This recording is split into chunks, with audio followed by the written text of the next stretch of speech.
आज हम एक और बायोमोलिक्यूल लिपिड्स के बारे में डिस्कस करेंगे। इससे पहले मैं प्रोटीन्स और कार्बोहाइड्रेट्स पर वीडियोस अपलोड कर चुका हूं, उसका लिंक आपको नीचे डिस्क्रिप्शन बॉक्स में मिल जाएगा।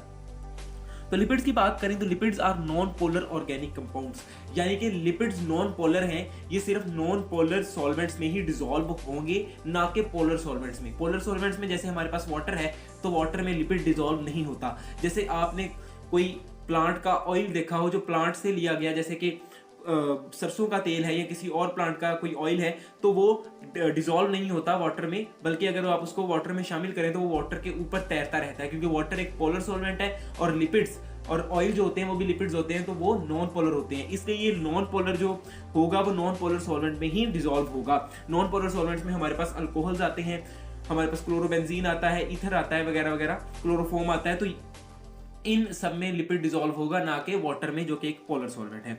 लिपिड्स को अगर केमिकली डिफाइन किया जाए तो लिपिड्स को हम डिफाइन कर सकते हैं esters of fatty acid and glycerol. Ester हम उस कंपाउंड को कहते हैं जब एक एसिड और एक अल्कोहल रिएक्ट करता है तो जो कंपाउंड बनता है उसको एस्टर कहा जाता है।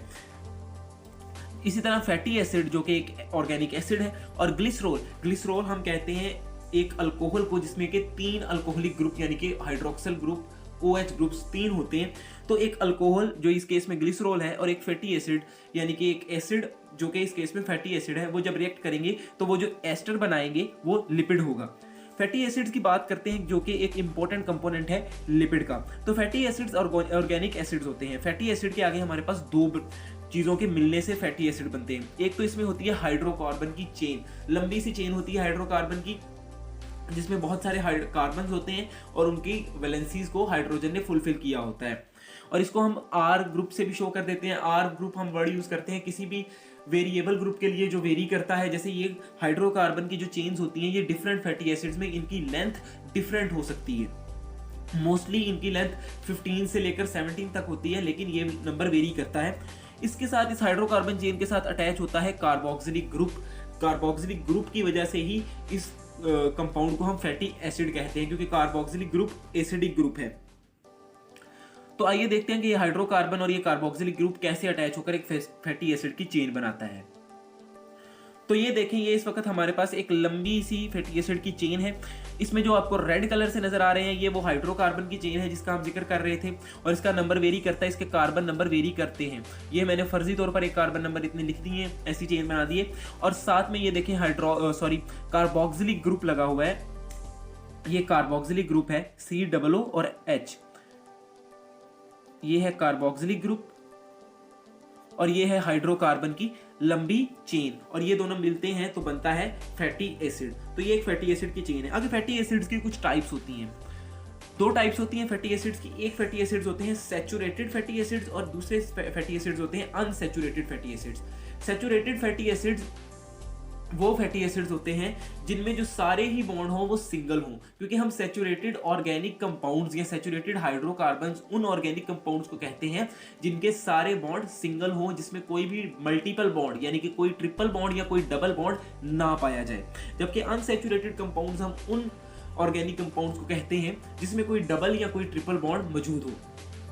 तो इसी तरह हम फैटी एसिड्स को भी सैचुरेटेड और अनसैचुरेटेड 2 टाइप्स में डिवाइड कर सकते हैं। सैचुरेटेड फैटी एसिड्स की जो चेन्स होंगी उनमें सारे ही बॉन्ड सिंगल होंगे, जबकि अनसैचुरेटेड फैटी एसिड की चेन्स में मल्टीपल बॉन्ड्स प्रेजेंट हो सकते हैं। कोई एक डबल बॉन्ड हो सकता है या कोई एक ट्रिपल बॉन्ड हो सकता है या एक से ज्यादा भी ये बॉन्ड्स हो सकते हैं। फैटी एसिड्स की चेन स्ट्रेट चेन होती है, यानी कि इस चेन में कोई बेंड नहीं होता, कोई कर्व नहीं मौजूद होती। जबकि जो अनसैचुरेटेड फैटी एसिड्स की चेन होती है इसमें बैंड मौजूद होते हैं, और वहां पर बैंड मौजूद होते हैं जहां पर डबल बॉन्ड आ रहा हो। जो अनसैचुरेटेड फैटी एसिड्स होते हैं ये ज्यादा रिएक्टिव होते हैं। Unsaturated fatty acids more reactive होते हैं as compare to saturated fatty acids. उसकी वजह यह है कि जो बॉन्ड्स होते हैं, जो सिंगल बॉन्ड होता है उसको तोड़ना मुश्किल होता है as compare to double bond, और डबल बॉन्ड से भी आसान होता है ट्रिपल बॉन्ड को तोड़ना। तो जितने किसी के बॉन्ड तोड़ने आसान होंगे, कोई कंपाउंड जितना ज्यादा अनस्टेबल होगा वो उतना ही ज्यादा रिएक्टिव होगा। तो इसलिए जो अनसैचुरेटेड फैटी एसिड्स होते हैं इनमें क्योंकि डबल बॉन्ड या ट्रिपल बॉन्ड मौजूद होते हैं इसलिए ये ज्यादा रिएक्टिव होते हैं, जबकि saturated fatty acid less reactive होते हैं। अब सैचुरेटेड फैटी एसिड्स जिन फैट्स में शामिल होंगे क्योंकि फैट्स भी लिपिड की एक टाइप है। तो जिन फैट्स में सैचुरेटेड फैटी एसिड्स शामिल होंगे वो फैट्स लेस रिएक्टिव होंगे और फिर उनको मेटाबोलाइज करना भी उतना ही मुश्किल होता है, इसलिए वो ओबेसिटी यानी कि मोटापा काज करते हैं। हमारे जो एडिपोज टिश्यू की लेयर्स होती हैं उन पर फैट्स की लेयर्स एकोमोडेट हो जाती हैं और हमें फैटी अपीयरेंस मिलती है जिसे हम मोटापा कहते हैं। तो अगर आप सैचुरेटेड फैटी एसिड्स वाले फैट्स को यूज करेंगे, सैचुरेटेड फैटी एसिड वाले फैट्स वो होते हैं जो कि सॉलिड हो रूम टेम्परेचर पर, जैसे कि बटर हो गया या जो हम कुकिंग के लिए घी इस्तेमाल करते हैं वो भी सॉलिड होता है रूम टेम्परेचर पर। तो वो फैट ज्यादा काज करते हैं as compare to unsaturated fatty acids. Unsaturated fatty acids liquid होते हैं रूम टेम्परेचर पर। इससे मतलब है कि जो हमारा कुकिंग ऑयल है वो जैसे वो लिक्विड होता है, या कोई और ऑयल है प्लांट से लिया गया वो भी लिक्विड होता है, तो वो अनसैचुरेटेड फैटी एसिड्स होते हैं उनमें, उस फैट में। इसीलिए कहा जाता है कि जो घी है उससे बेहतर है कि आप इस्तेमाल करें कुकिंग ऑयल। ये बात हम पहले कर चुके हैं कि जो सैचुरेटेड फैटी एसिड्स होते हैं इनमें जो ये जिन फैट्स में मौजूद होते हैं वो फैट्स सॉलिड होते हैं रूम टेम्परेचर पर, और जिन फैट्स में अनसैचुरेटेड फैटी एसिड्स होते हैं वो लिक्विड होते हैं रूम टेम्परेचर पर। जो सैचुरेटेड फैटी एसिड्स होते हैं वो ज्यादातर उन फैट्स में मौजूद होते हैं जो हमें एनिमल से मिलते हैं, जैसे कि वो एनिमल के मीट में भी हो सकते हैं या वो डेयरी प्रोडक्ट्स में, मिल्क में और फिर बटर वगैरह में भी वो फैट्स हो सकते हैं जिसमें सैचुरेटेड फैटी एसिड्स होंगे। जबकि जो अनसैचुरेटेड फैटी एसिड्स वाले फैट्स होते हैं वो हमें ज़्यादातर प्लांट सोर्सेज से मिलते हैं, जैसे कि प्लांट्स के डिफरेंट ऑयल्स हैं, सोया ऑयल हो गया या और सरसों का तेल हो गया वगैरह वगैरह। हमने फैटी एसिड्स की बात कर ली जो कि लिपिड्स का एक अहम पार्ट है। दूसरा पार्ट की हम बात करते हैं दैट इज ग्लिसरॉल। तो पहले भी मैंने कहा था कि ग्लिसरॉल में हमारे पास 3 हाइड्रोक्सिल ग्रुप्स होते हैं। तो ये रेड कलर से आपको ये 3 हाइड्रोक्सिल ग्रुप्स नजर आ रहे होंगे और इसीलिए हम ग्लिसरॉल को एक ट्राईहाइड्रल अल्कोहल भी कहते हैं, ट्राईहाइड्रोक्सिल अल्कोहल भी कहते हैं ग्लिसरॉल को। तो एक ग्लिसरॉल होता है और दूसरी फैटी एसिड की लंबी चेन होती है, और ये ग्लिसरॉल और ये फैटी एसिड की लंबी चेन एक दूसरे के साथ जुड़ी होती है वाया एस्टर बॉन्ड्स, यानी कि इनके दरमियान जो बॉन्ड्स होते हैं उन्हें हम एस्टर बॉन्ड्स कहते हैं। आगे हम देखेंगे कि एस्टर बॉन्ड्स कैसे डेवलप होते हैं जब हम फैट्स को स्टडी करेंगे। तो ये है हमारे पास ग्लिसरॉल का एक मॉलिक्यूल जिसमें के 3 OH हैं। अगर लिपिड्स के टाइप्स की बात कर ली जाए तो मेनली हम लिपिड्स को 3 टाइप्स में डिवाइड करते हैं जो कि ज्यादातर पाए जाते हैं लिपिड्स हमें 3 सूरतों में। एक है फैट्स, दूसरे हैं फॉस्फोलिपिड्स और तीसरे हैं स्टीरॉइड्स। तो सबसे पहले फैट्स का जिक्र करते हैं। फैट्स को हम ट्राई एसाइल ग्लिसरॉल या अकेला ही एसाइल ग्लिसरॉल भी कहते हैं, क्योंकि फैट्स में हमारे पास ज्यादातर 3 फैटी एसिड्स होते हैं और एक ग्लिसरॉल होता है। ग्लिसरॉल और फैटी एसिड, ये हमने लिपिड्स की डेफिनेशन में पढ़ा था कि एक ग्लिसरॉल और फैटी एसिड जब रिएक्ट करते हैं तो लिपिड बनता है। तो हर लिपिड में चाहे वो फैट हो, चाहे वो फॉस्फोलिपिड हो, चाहे वो स्टीरॉइड हो या चाहे वो कोई और लिपिड की टाइप हो जैसे वैक्सीज वगैरह हो गई, तो उनमें ये चीजें तो मौजूद होंगी। क्या एक ग्लिसरॉल भी मौजूद होगा और फैटी एसिड भी, फैटी एसिड की जो चेन होती है वो भी मौजूद होगी। ये लाजमी है हर लिपिड के लिए, चाहे वो किसी भी लिपिड की टाइप से बिलोंग करता हो। तो फैट्स में हमारे पास 3 फैटी एसिड्स होते हैं और वो 3 फैटी एसिड जुड़े होते हैं एक ग्लिसरॉल से और उनको जोड़ता है एस्टर बॉन्ड। तो आइए देखते हैं कि एस्टर बॉन्ड कैसे बनता है। यहां पर देखें तो ये जो रेड कलर से आपको नजर आ रहा है ये 3 फैटी एसिड की चेन्स हैं।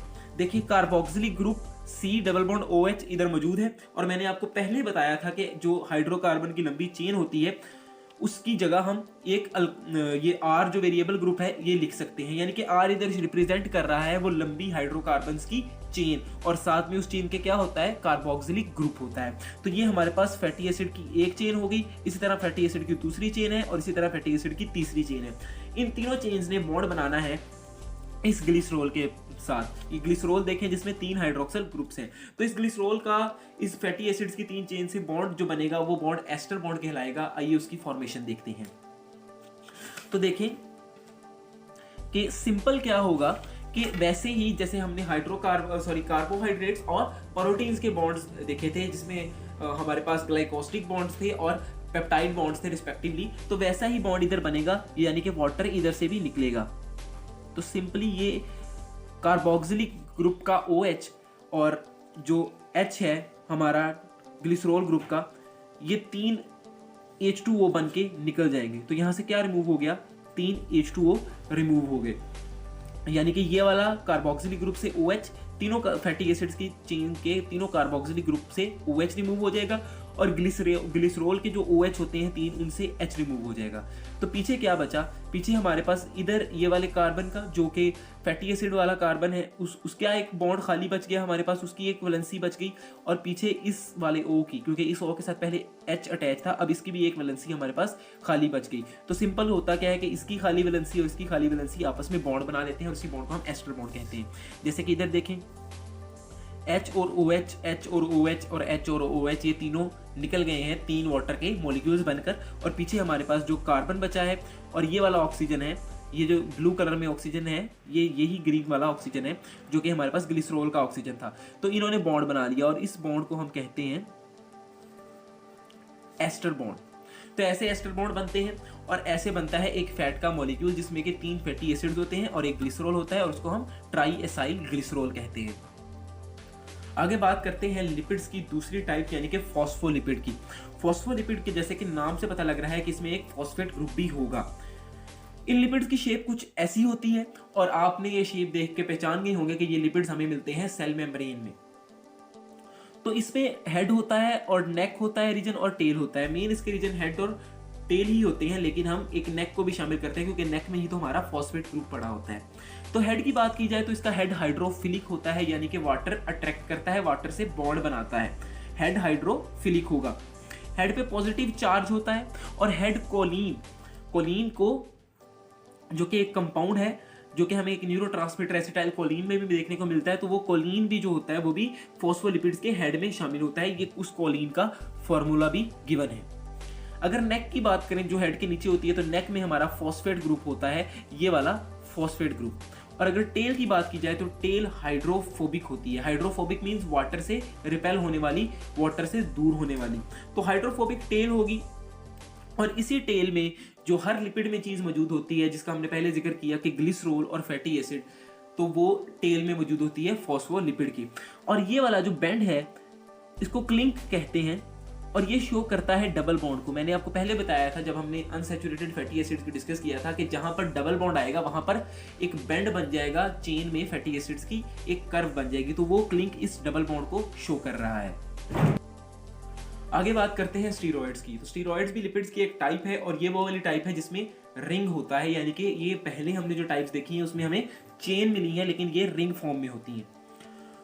तो ये बनते हैं, कंपोज्ड होते हैं फ्यूज्ड कार्बन रिंग से, यानी कि कार्बन रिंग होते हैं, ज्यादातर 4 होते हैं, 5 भी हो सकते हैं, जो कि एक दूसरे के साथ फ्यूज्ड होते हैं, एक दूसरे के साथ जुड़े हुए कार्बन रिंग्स होते हैं। और इन रिंग्स में जो 3 रिंग्स होते हैं वो उनकी 6 साइड्स होती हैं, यानी कि वो 6 कॉर्नर वाले होते हैं, जैसे कि बेंजीन का रिंग होता है। और जो 4th वाला होता है उसके 5 कॉर्नर होते हैं। और जो 4 रिंग्स होते हैं इनमें स्टीरॉइड्स में, उनमें जो टोटल कार्बन नंबर यानी कि उन चारों रिंग्स का जो टोटल कार्बन नंबर होता है वो 17 कार्बन होते हैं। इसके अलावा इन स्टीरॉइड्स में हाइड्रोकार्बन्स की जो चेन्स होती हैं, यानी कि हाइड्रोकार्बन चेन जो कि फैटी एसिड में होंगी वो वेरी करती हैं, और साथ में कोई हाइड्रोक्सल ग्रुप या कोई कार्बोनाइल ग्रुप यानी कि C डबल बॉन्ड O वाला ग्रुप, और हाइड्रोक्सल होता है OH वाला ग्रुप, वो भी लगा हुआ हो सकता है। और स्टीरॉइड हमारे पास ज्यादातर हार्मोन्स होते हैं। आगे लिपिड्स की इंपॉर्टेंस की बात की जाए तो लिपिड्स डिफरेंट स्ट्रक्चर्स में प्रेजेंट होते हैं, जैसे कि सेल मेम्ब्रेन में फॉस्फोलिपिड प्रेजेंट होता है जो कि तकरीबन 40 to 20% of the cell membrane जो होती है वो फॉस्फोलिपिड से मिलकर बनी होती है। इसके अलावा लिपिड्स एनर्जी सोर्स भी हैं। Lipids primary source of energy तो नहीं है क्योंकि इनको मेटाबोलाइज करके एनर्जी लेने में काफ़ी मेहनत लगती है, इसलिए कार्बोहाइड्रेट्स को हम प्राइमरी सोर्स ऑफ एनर्जी मानते हैं। लेकिन लिपिड्स जो होते हैं, जो फैट्स होते हैं, वो कार्बोहाइड्रेट से ज़्यादा एनर्जी देते हैं। लिपिड का 1 ग्राम 9 किलो कैलोरीज ऑफ एनर्जी देता है, जबकि कार्बोहाइड्रेट का 1 ग्राम सिर्फ 4 किलो कैलोरीज ऑफ एनर्जी देता है।